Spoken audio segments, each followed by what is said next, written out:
নমস্কাৰ অসম বিধানসভা নিৰ্বাচনৰ ভোট গণনাক লৈ কেইবাটাও ডাঙৰ খবৰ আহি পৰিছে। কোন কোন সমষ্টিত আগবাঢ়ি আছে বিজেপি প্ৰাৰ্থী, কোন সমষ্টিত কোন প্ৰাৰ্থীয়ে মাৰিব শেষ হাঁহি। ইতিমধ্যে যোৰহাটত পিছ পৰি আছে গৌৰৱ গগৈ, শিৱসাগৰত অখিল গগৈ অগ্ৰগতি। বৰ্তমান ষষ্ঠ ৰাউণ্ডৰ আৰম্ভণিত শিৱসাগৰত পিছ পৰি আছে অখিল গগৈ। দিছপুৰ সমষ্টিতো অগ্ৰগতি প্ৰদ্যুৎ বৰদলৈ। নিজ নিজ সমষ্টিতে এতিয়া পিছ পৰি আছে তিনি গগৈ। সংখ্যালঘু এলেকাত ধূলিখাত বিজেপি।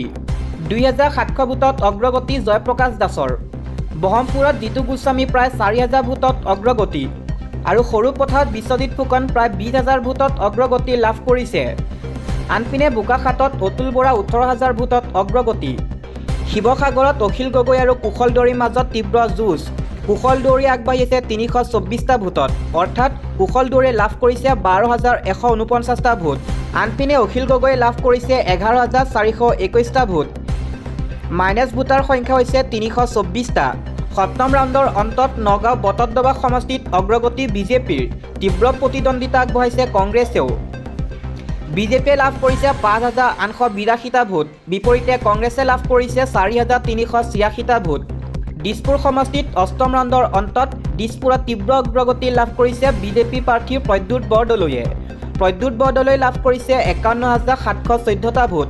কংগ্ৰেছ প্ৰাৰ্থী মীৰা বৰঠাকুৰে লাভ কৰিছে 18770টা ভোট।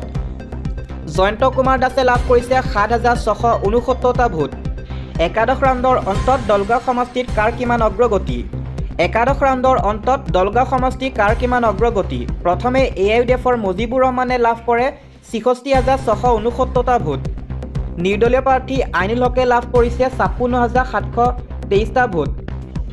পিছ পৰি আছে 9956টা ভোটত। একাদশ ৰাউণ্ডৰ অন্তত তেজপুৰত অগপৰ পৃথ্বীৰাজ ৰাভাৰ অগ্ৰগতি।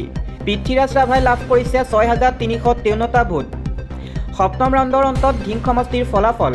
সপ্তম ৰাউণ্ডৰ অন্তত ধিং সমষ্টিৰ ফলাফল ৰাজ্য দলৰ মেহবুব মুখতাৰে লাভ কৰে মুঠ 53002টা ভোট আৰু AIUDFৰ মতিউৰ ৰহমানে লাভ কৰে মুঠ 28335টা ভোট।